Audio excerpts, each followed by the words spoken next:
Good evening दोस्तों, आपके अपने यूट्यूब चैनल ड्रीम इंस्टीट्यूट में आप सभी का स्वागत है। आज हम लोग कक्षा 10 के विज्ञान विषय के ऑब्जेक्टिव प्रश्न को देखेंगे। इससे पहले आप लोग अगर मेरे चैनल पर नए हैं तो प्लीज़ चैनल को सब्सक्राइब करें, वीडियो को लाइक करें और वीडियो को ज़्यादा से ज़्यादा अपने दोस्तों में शेयर करें ताकि वे भी इस वीडियो का लाभ ले सकें। आप लोग कॉपी और कलम लेकर के तो तैयार हो ही गए होंगे। जो भी प्रश्न आपको अगर याद नहीं होंगे या पता नहीं होंगे तो उसको आप नोट कर सकते हैं। चलिए दोस्तों, इस वीडियो को बिना देर किए हुए शुरू करते हैं। देखिए, पहला प्रश्न है, मानव नेत्र अभी लेंस की फोकस दूरी को समायोजित करके विभिन्न दूरियों पर रखी वस्तुओं को फोकसित कर सकता है। ऐसा हो पाने का कारण है। इसके विकल्प हैं, ए जरा दूरदृष्टिता, बी सामंजन, सी निकट दृष्टि या फिर डी दीर्घ दृष्टि। इस प्रश्न का सही आंसर है ऑप्शन नंबर बी सामंजन। अगला प्रश्न है, अभिनेत्र लेंस की फोकस दूरी में परिवर्तन किया जाता है। इसके विकल्प हैं, ए पुतली द्वारा, बी दृष्टिपटल द्वारा, सी पक्षमाभि द्वारा या फिर डी परितारिका द्वारा। इस प्रश्न का सही आंसर है ऑप्शन नंबर सी दृष्टि पक्षमाभि द्वारा। अगला प्रश्न है प्रश्न संख्या 3, स्पेक्ट्रम में किस रंग की किरण का झुकाव अधिक होता है। यह प्रश्न 2015 और 2011 में बिहार बोर्ड के एग्जाम में पूछा गया है। विकल्प हैं, ए लाल, बी हरा, सी पीला या फिर डी बैंगनी। इस प्रश्न का सही आंसर है ऑप्शन नंबर डी बैंगनी। अगला प्रश्न चौथा है, स्पेक्ट्रम प्राप्त करने के लिए किसका उपयोग होता है। यह भी प्रश्न बिहार बोर्ड के एग्जाम में 2015 में पूछा गया है। ए कांच की सिल्ली, बी अवतल दर्पण, सी उत्तल लेंस या डी प्रिज्म।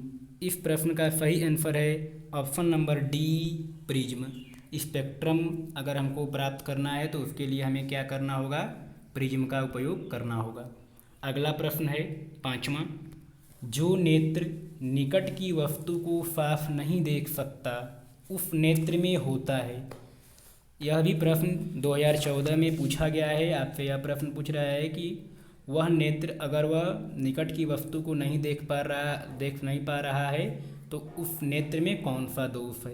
इसके विकल्प हैं, ए दूरदृष्टि दोष, बी निकट दृष्टि दोष, सी जरा दृष्टि दोष, डी वर्णांधता। इस प्रश्न का सही आंसर है ऑप्शन नंबर ए दूरदृष्टि दोष। अगला प्रश्न 6वां है, मानव नेत्र में इसके विकल्प हैं, किसी प्रकार का लेंस नहीं होता, बी अवतल लेंस होता है, सी उत्तल लेंस होता है या फिर डी उत्तल दर्पण होता है। इसमें आपसे पूछ रहा है कि मानव नेत्र में क्या होता है। इस प्रश्न का सही आंसर है ऑप्शन नंबर सी उत्तल लेंस होता है, यानी मानव नेत्र में कौन सा लेंस होता है, उत्तल लेंस होता है। अगला प्रश्न 7वां है, मानव नेत्र वस्तु का प्रतिबिंब निम्न में से किस भाग पर बनाता है। जो मानव नेत्र है, अगर किसी वस्तु का वह प्रतिबिंब हमारी आँखों में बना रहा है तो वह आँखों में कहाँ बना रहा है। यह प्रश्न 13 और 14 में पूछा गया है बिहार बोर्ड के एग्जाम में। इस प्रश्न के विकल्प हैं, ए कार्निया, बी आइरिस, सी रेटिना, डी पुतली।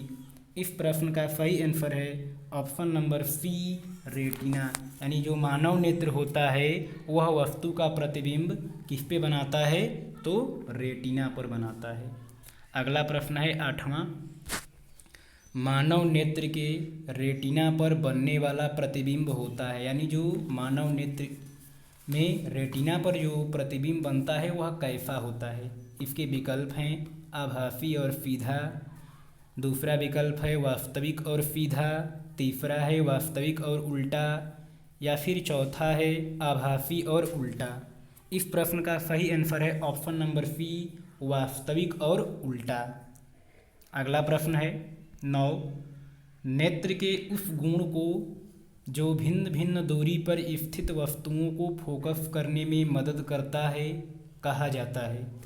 इसके विकल्प हैं ए दीर्घ दृष्टि, बी निकट दृष्टि, सी सामंजन क्षमता या डी इनमें से कोई नहीं। इस प्रश्न का सही आंसर है सामंजन क्षमता। अगला प्रश्न है 10वां, दूरदृष्टि दोष वाली आँख साफ साफ देख सकती है, यानी जिस व्यक्ति को, अगर किसी व्यक्ति को दूरदृष्टि दोष अगर हुआ है तो वह किन वस्तुओं को साफ साफ देख सकता है। इसके विकल्प हैं ए दूर की वस्तुओं को, बी निकट की वस्तुओं को, सी बड़ी वस्तुओं को, डी केवल छोटी वस्तुओं को। इस प्रश्न का सही आंसर है कि अगर किसी व्यक्ति को दूरदृष्टि दोष है तो वह दूर की वस्तुओं को साफ साफ देख सकता है। अगला प्रश्न है निकट दृष्टि दोष वाला व्यक्ति देख सकता है। अगर किसी व्यक्ति को निकट दृष्टि दोष हुआ है तो वह किन वस्तुओं को देख सकता है। इसके विकल्प हैं ए सभी चीज़ों को ठीक से, बी किसी किसी चीज़ को ठीक से, सी दूर की चीज़ों को अच्छी तरह से या डी निकट की वस्तु को अच्छी तरह से। इस प्रश्न का सही आंसर है ऑप्शन नंबर डी निकट की वस्तु को अच्छी तरह से देख सकता है। कौन? जिसमें निकट दृष्टि दोष हो। अगला प्रश्न यह चित्र दिया हुआ है और इस चित्र में आपसे पूछ रहा है, इसके विकल्प हैं ए दीर्घ दृष्टि दोष, बी निकट दृष्टि दोष, सी जरा दृष्टि दोष या फिर डी कुछ नहीं। इस प्रश्न का सही आंसर है ऑप्शन नंबर ए दीर्घ दृष्टि दोष, यानी इस चित्र में जो बनाया गया है वह दीर्घ दृष्टि दोष है। अगला प्रश्न है आँख व्यवहार करती है ए अवतल दर्पण की तरह, बी उत्तल लेंस की तरह, सी समतल दर्पण की तरह या डी अवतल लेंस की तरह। इस प्रश्न का सही आंसर है ऑप्शन नंबर बी उत्तल लेंस की तरह। अगला प्रश्न है 14, सामान्य आँख के लिए स्पष्ट दर्शन की न्यूनतम दूरी होती है। 2012 और 2014 में यह प्रश्न पूछा गया है। इसके विकल्प हैं ए 10 सेंटीमीटर, बी 15 सेंटीमीटर, सी 20 सेंटीमीटर या फिर डी 25 सेंटीमीटर। इस प्रश्न का सही आंसर है ऑप्शन नंबर डी 25 सेंटीमीटर, यानी मानव का जो आँख होता है उसके लिए स्पष्ट दृष्टि की जो न्यूनतम दूरी होती है वह कितनी होती है? 25 सेंटीमीटर होती है। तो इस प्रश्न का जो सही आंसर है वह यही है। अगला प्रश्न है किस दृष्टि दोष के निवारण के लिए अवतल लेंस का प्रयोग किया जाता है। इसके विकल्प हैं ए दीर्घ दृष्टि दोष, बी निकट दृष्टि दोष या फिर सी अबिंदुकता या डी जरा दृष्टि दोष। इस प्रश्न का सही आंसर है बी निकट दृष्टि दोष, यानी अगर किसी व्यक्ति को निकट दृष्टि दोष अगर है तो उसे कौन सा लेंस की ज़रूरत है? अवतल लेंस। अगला प्रश्न है 16, दूरदृष्टि दोष वाले मनुष्य के चश्मे में होता है, यानी अगर किसी व्यक्ति को दूरदृष्टि दोष है तो उसके जो चश्मा में अगर जो लेंस लगा हुआ है वह लेंस कौन सा है? ए अवतल लेंस, बी उत्तल लेंस, सी बेलनाकार लेंस या डी समतलोत्तल लेंस। तो इस प्रश्न का सही आंसर है ऑप्शन नंबर बी उत्तल लेंस। इसको देखिए याद करने का एक ट्रिक है। अगर इसमें देखिएगा तो देखिए यहाँ पर क्या है, दूरदृष्टि दोष में कितने अक्षर हैं? दूर में कितना है? 2 अक्षर है। तो इसका जो लेंस होगा वह कौन सा होगा? 3 अक्षर का होगा। दूर है, दूर में कितने शब्द हैं? 2 हैं। तो इसका जो लेंस होगा वह कितने का होगा? 3 का होगा। तो 3 में देखिए क्या है? उत्तल है, तो इसका उत्तल हो जाएगा। अगर वही निकट दृष्टि दोष है तो निकट में कितना है? 3 है। तो इसका जो आंसर होगा वह कितना होगा? अगर इसमें 4, देखिए यहाँ पे 4 है, अवतल में 4 है, तो निकट का अवतल लेंस हो जाएगा। तो देखिए यह जो प्रश्न है 11 और 16 में पूछा गया है, निकट दृष्टि दोष में किस लेंस का प्रयोग किया जाता है, और ऊपर के जो प्रश्न थे उसमें दूरदृष्टि था। तो इस दोनों प्रश्नों को आप लोगों ने समझ लिया कि जिसमें कम है उसकी ज़्यादा का लेंस का प्रयोग होगा। अगर देखिए निकट दृष्टि दोष को अगर हम लेते हैं, यहाँ पर निकट दृष्टि दोष को हम अगर लेंगे तो निकट में कितने शब्द हैं? 3 शब्द हैं। तो 3 शब्द का संबंध किससे होगा? 4 शब्द वाले से। यानी निकट दृष्टि दोष अगर किसी को है तो उसको अवतल लेंस की ज़रूरत है। अगर वही बात करें यहाँ पर दूर दृष्टि दोष की, तो दूर दृष्टि में क्या है? 2 अक्षर हैं। तो 2 अक्षर वाले को कितने की जरूरत होगी? 3 अक्षर, यानी उत्तल लेंस। ठीक है, ये समझ में आ गया। अगला प्रश्न है देखिए 18। जरा दृष्टि दोष को दूर करने के काम में लाया गया लेंस होता है। ए उत्तल, बी अवतल, सी बेलनाकार, डी बाईफोकल। इस प्रश्न का सही आंसर है option number D, bifocal lens. अगला प्रश्न है 19। श्वेत प्रकाश में कितने वर्ण होते हैं? यहाँ पर वर्ण का मतलब है कितने रंग होते हैं। ए 3, बी 4, सी 5 या फिर डी 7। तो इस प्रश्न का सही आंसर है डी 7। अगला प्रश्न है 20।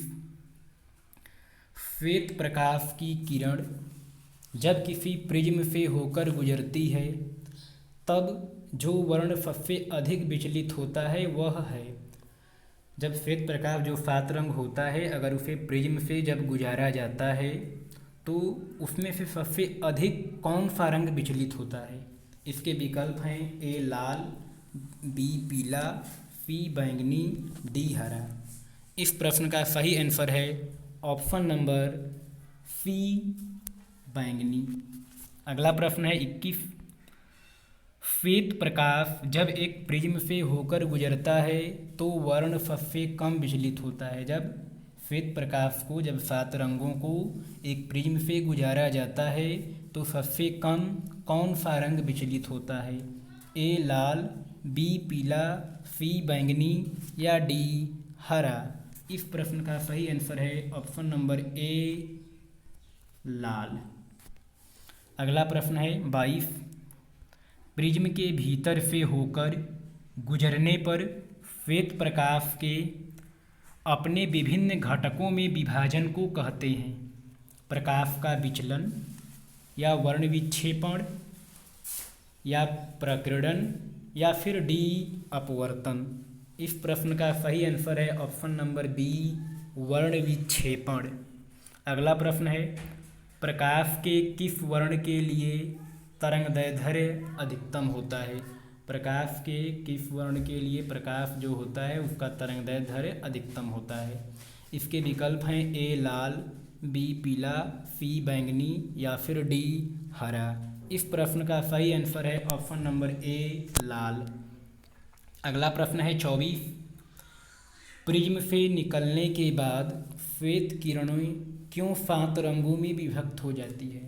यानी अगर प्रिज्म से सूर्य के प्रकाश को जब हम लोग क्रिया कराते हैं तो उसमें से 7 रंग क्यों निकलता है?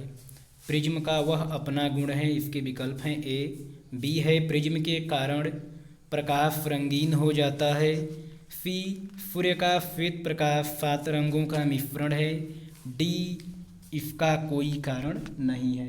इस प्रश्न का सही आंसर है ऑप्शन नंबर सी, सूर्य का श्वेत प्रकाश 7 रंगों का मिश्रण है। अगला प्रश्न 25 है।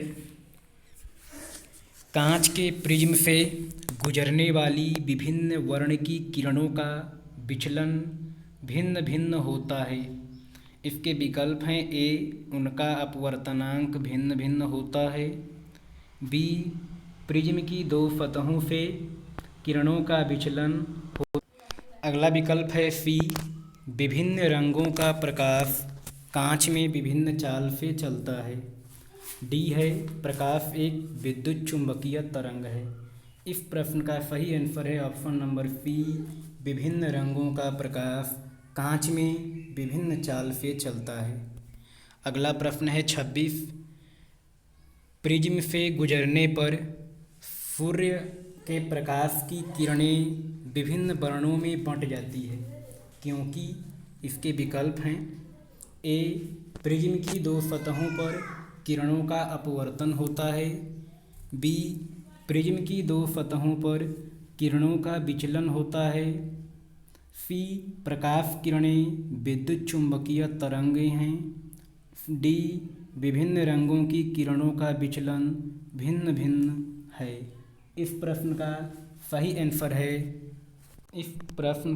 आंसर है ऑप्शन नंबर डी, विभिन्न रंगों की किरणों का विचलन भिन्न भिन्न होता है। अगला प्रश्न 27 है। एक उत्तल लेंस की फोकस दूरी 20 सेंटीमीटर है, तो इसकी क्षमता क्या होगी, जो 2017 में पूछा गया है। यह जो प्रश्न है यह न्यूमेरिकल है, जो 1 नंबर में पूछ दिया है। देखिए पूछ रहा है यहाँ से क्षमता, आपको क्षमता पूछ रहा है, तो क्षमता को हम P से दिखाते हैं। इसका सूत्र होता है 1/F, ठीक है। और F किस में होता है, मीटर में, यानी हमें F का जो मान लिखना होगा वह किस में लिखना होगा, मीटर में। और यहाँ पे आप अगर प्रश्न को पढ़ेंगे तो एक उत्तल लेंस की फोकस दूरी 20 सेंटीमीटर है, यहाँ पे हमें सेंटीमीटर में दिया है। तो F अगर सेंटीमीटर में रहेगा तो उसको हम क्या करेंगे, मीटर में बदलेंगे, नहीं तो 1 सेंटीमीटर का भी सूत्र है। अगर F का मान सेंटीमीटर में दिया है तो P बराबर होता है 100/F, ठीक है। और F अब किस में हो गया, सेंटीमीटर में, ठीक है। तो अब चलिए रखते हैं अगला। देखिए अब क्या होगा, P यहाँ पर P बराबर 100 हो गया। अब देखिए 20 सेंटीमीटर, तो यहाँ पर 20 रख दिए। इसको काटेंगे तो क्या आएगा, 20 × 100, ठीक है। तो P बराबर कितना आ गया, 5 आ गया। अब इसके विकल्प देखते हैं। A यहाँ पर आपको दिया है 2 डायप्टर, B दिया है -2 डायप्टर, C दिया है -5 डायप्टर और D दिया है इनमें से कोई नहीं। तो आपका आंसर जो आया है क्या आया है, 5 डायप्टर आया है। तो यहाँ पर आप ध्यान दीजिए कि जो अवतल लेंस की फोकस दूरी होती है वह क्या होती है, धनात्मक होती है, ठीक है। अवतल लेंस की जो फोकस दूरी होती है वह क्या होती है, पॉजिटिव होती है। तो +5। अब इस विकल्प में से कोई नहीं है, लेकिन आपको यहाँ पर ऑप्शन नंबर डी दिया है इनमें से कोई नहीं। तो इस प्रश्न का जो सही आंसर क्या हो जाएगा, इनमें से कोई नहीं। अगला प्रश्न है 28। पुतली के साइज को नियंत्रित करता है। इसके विकल्प हैं A पक्षमाभी, B परितारिका, C नेत्र लेंस, D रेटिना। इस प्रश्न का सही आंसर है ऑप्शन नंबर बी, परितारिका। पुतली के साइज को कौन नियंत्रित करता है, तो परितारिका। अगला प्रश्न है 29। किस दृष्टि दोष को अवतल और उत्तल दोनों लेंसों से बने द्विफोकसी लेंस द्वारा संशोधित किया जाता है, यानी वह कौन सा दृष्टि दोष है जिसमें उत्तल और अवतल दोनों लेंसों का उपयोग किया जाता है। A निकट दृष्टि दोष, B दीर्घ दृष्टि दोष, C जरा दूर दृष्टिता, D मोतियाबिंद। तो हमने निकट और दीर्घ दृष्टि दोष का बता ही दिया है कौन सा लेंस होगा, इसलिए ये जो विकल्प हैं A और B नहीं होंगे, यानी हमें C और D में देखना है। तो इस प्रश्न का सही आंसर है ऑप्शन नंबर C, जरा दूर दर्शिता। अगला प्रश्न 30 है। नेत्र में प्रवेश करने वाली प्रकाश किरणों का अधिकांश अपवर्तन होता है, यानी अगर नेत्र में कोई लेंस किरण प्रवेश कर रही है तो कौन सा जो प्रकाश की जो किरण है उसका अधिक अपवर्तन होगा। इसके विकल्प हैं नेत्रोद अंतरपृष्ठ पर, बी अभिनेत्र के अंतरपृष्ठ पर, सी कार्निया के बाहरी पृष्ठ पर, डी इनमें से कोई नहीं। इस प्रश्न का सही आंसर है ऑप्शन नंबर सी, कार्निया के बाहरी पृष्ठ पर। अगला प्रश्न है 31। जब सूर्य का प्रकाश वायुमंडल से गुजरता है तो वायु के सूक्ष्म कण किस रंग के प्रकाश को अधिक प्रबलता से प्रकीर्ण करते हैं। जब सूर्य के प्रकाश को वायुमंडल से गुजारा जाता है तो जो वायु के सूक्ष्म कण होते हैं वह किस रंग के प्रकाश को क्या करते हैं, अधिक प्रकीर्णित करते हैं। इसके विकल्प हैं ए लाल, बी नारंगी, सी हरा या फिर डी नीला। इस प्रश्न का सही आंसर है ऑप्शन नंबर डी नीला। अगला प्रश्न है 32। मानव नेत्र कार्य करता है ए दूरबीन की भांति, बी कैमरा की भांति, सी सूक्ष्मदर्शी की भांति, डी इनमें से सभी। इस प्रश्न का सही आंसर है ऑप्शन नंबर बी कैमरा की भांति। अगला प्रश्न है 33। प्रकाश एक पतली झिल्ली से होकर नेत्र में प्रवेश करता है। इस झिल्ली को कहते हैं ए कार्निया, बी स्वच्छमंडल, सी ए और बी दोनों, डी गोलक। इस प्रश्न का सही आंसर है ए और बी दोनों, यानी इसका आंसर है कार्निया और स्वच्छमंडल दोनों। अगला प्रश्न है 34। नेत्र गोलक की आकृति लगभग होती है ए आयताकार, बी गोलाकार, सी वर्गाकार, डी त्रिभुजाकार। इस प्रश्न का सही आंसर है बी गोलाकार। अगला प्रश्न है नेत्र गोलक का व्यास लगभग होता है। विकल्प हैं ए 2.3 सेंटीमीटर, बी 2.4 सेंटीमीटर, सी 3.3 सेंटीमीटर या फिर डी 3.4 सेंटीमीटर। इस प्रश्न का सही आंसर है ऑप्शन नंबर ए 2.3 सेंटीमीटर। अगला है 36। कार्निया के पीछे एक संरचना होती है, उसे कहते हैं ए परितारिका, बी रेटिना, सी स्वच्छमंडल, डी इनमें से कोई नहीं। इस प्रश्न का सही आंसर है ए परितारिका। अगला प्रश्न है 37। परितारिका नियंत्रण करती है ए नेत्र के साइज को, बी कार्निया के साइज को, सी रेटिना के साइज को, डी पुतली के साइज को। इस प्रश्न का सही आंसर है ऑप्शन नंबर डी पुतली के साइज को। ऑप्शन नंबर डी पुतली के साइज को। अगला प्रश्न है 38। नेत्र में प्रवेश करने वाली प्रकाश की मात्रा को नियंत्रित करती है ए पुतली, बी कार्निया, सी रेटिना, डी परितारिका। इस प्रश्न का सही आंसर है ऑप्शन नंबर ए पुतली। 39 है वृहत संख्या में प्रकाश सुग्राही कोशिकाएं कहाँ होती है ए रेटिना में, बी कार्निया में, सी परितारिका में या फिर डी पुतली में। इस प्रश्न का सही आंसर है ऑप्शन नंबर ए रेटिना में। अगला प्रश्न है विद्युत सिग्नल कौन उत्पन्न करता है ए परितारिका, बी प्रकाश सुग्राही, सी पुतली या फिर डी इनमें सभी। इस प्रश्न का सही आंसर है ऑप्शन नंबर बी प्रकाश सुग्राही। अगला प्रश्न है सिग्नलों की व्याख्या कहाँ होती है ए मस्तिष्क में, बी पुतली में, सी रेटिना में या फिर डी कार्निया में। इस प्रश्न का सही आंसर है ए मस्तिष्क में। सिग्नलों की व्याख्या कहाँ होती है मस्तिष्क में। 42 है मोतियाबिंद की स्थिति होती है जब क्रिस्टलीय लेंस दुधिया हो जाए, बी क्रिस्टलीय लेंस धुंधला हो जाए, सी क्रिस्टलीय लेंस पीला हो जाए या फिर डी ए और बी दोनों। इस प्रश्न का सही आंसर है ए और बी दोनों, यानी क्रिस्टलीय लेंस जब दुधिया हो जाए और क्रिस्टलीय लेंस जब धुंधला हो जाए तो मोतियाबिंद की स्थिति होती है। अगला प्रश्न 43 है प्रिज्म की विशेष आकृति के कारण निर्गत किरण आपतित किरण की दिशा में एक कोण बनाती है जिसे कहते हैं।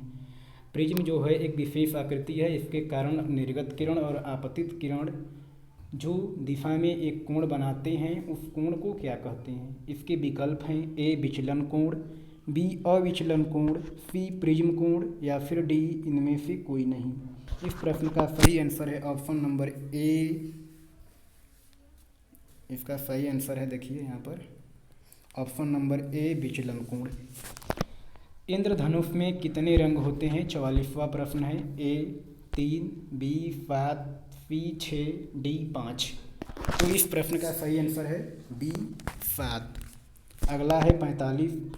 सर्वप्रथम सूर्य का स्पेक्ट्रम प्राप्त करने के लिए कांच के प्रिज्म का उपयोग किसने किया। जो सूर्य का स्पेक्ट्रम जो प्राप्त किया गया है वह कांच के प्रिज्म का उपयोग सबसे पहले किसने किया, यही आपसे पूछा जा रहा है। इसके विकल्प हैं ए न्यूटन ने, बी आइंस्टीन ने, सी पाइथागोरस ने या फिर डी गैलीलियो ने। इस प्रश्न का सही आंसर है ऑप्शन नंबर ए न्यूटन ने, यानी न्यूटन ने कांच का सर्वप्रथम क्या किया था, प्रयोग किया था। अगला प्रश्न 46 है, इंद्रधनुष किस दिशा में बनता है, सूर्य की दिशा में, बी सूर्य की विपरीत दिशा में, सी ए और बी दोनों में, डी इनमें से सभी। इस प्रश्न का सही आंसर है सूर्य की विपरीत दिशा में। अगला प्रश्न है, वायु जब गर्म होती है तो क्या होती है, ए हल्की हो जाती है, बी भारी हो जाती है, सी ऊपर उठ जाती है या फिर डी ए और सी दोनों।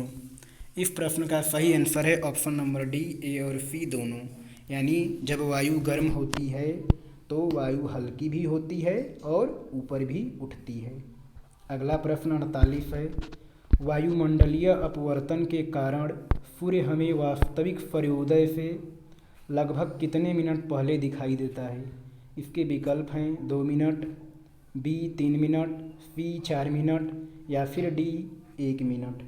इस प्रश्न का सही आंसर है ऑप्शन नंबर ए 2 मिनट, यानी वायुमंडलीय अपवर्तन के कारण जो सूर्य का वास्तविक सूर्योदय से लगभग हमें 2 मिनट पहले दिखाई देता है। अगला प्रश्न है, सूर्योदय और सूर्यास्त के समय सूर्य की चक्रियाँ कैसी प्रतीत होती है, ए चपटी हुई, बी उभरी हुई, सी ए और बी दोनों या फिर डी इनमें से कोई नहीं। इस प्रश्न का सही आंसर है ऑप्शन नंबर ए चपटी हुई, यानी सूर्योदय और सूर्यास्त के समय जो सूर्य की चक्रियाँ होती है वह चपटी हुई दिखाई देती हैं। 50वां प्रश्न है, सूक्ष्म कणों का एक विसमांगी मिश्रण है, ए वायुमंडल, बी जलमंडल, सी जैवमंडल, सी स्थल मंडल। इस प्रश्न का सही आंसर है ऑप्शन नंबर ए वायुमंडल। अगला प्रश्न है 51, प्रकाश का प्रकीर्णन कणों को बनाता है, ए दृश्य, बी अदृश्य, सी टिंडल या डी इनमें से कोई नहीं। इस प्रश्न का सही आंसर है ऑप्शन नंबर ए दृश्य। अगला है 52, टिंडल का प्रभाव देखा जा सकता है, ए जंगल में, बी बाजार में, सी खेतों में या फिर डी इनमें से सभी। इस प्रश्न का सही आंसर है ऑप्शन नंबर ए जंगल में, यानी टिंडल का जो प्रभाव है उसको हम जंगल में देख सकते हैं। अगला प्रश्न है 53, वायुमंडल नहीं होता तो आकाश कैसा प्रतीत होता, ए लाल, बी काला, सी नीला या फिर डी उजला। इस प्रश्न का सही आंसर है ऑप्शन नंबर बी काला। ऑप्शन नंबर बी, देखिए यहाँ पर ऑप्शन नंबर बी काला। जो वायुमंडल अगर नहीं होता तो आकाश जो हमारा है वह कैसा दिखाई देता, काला।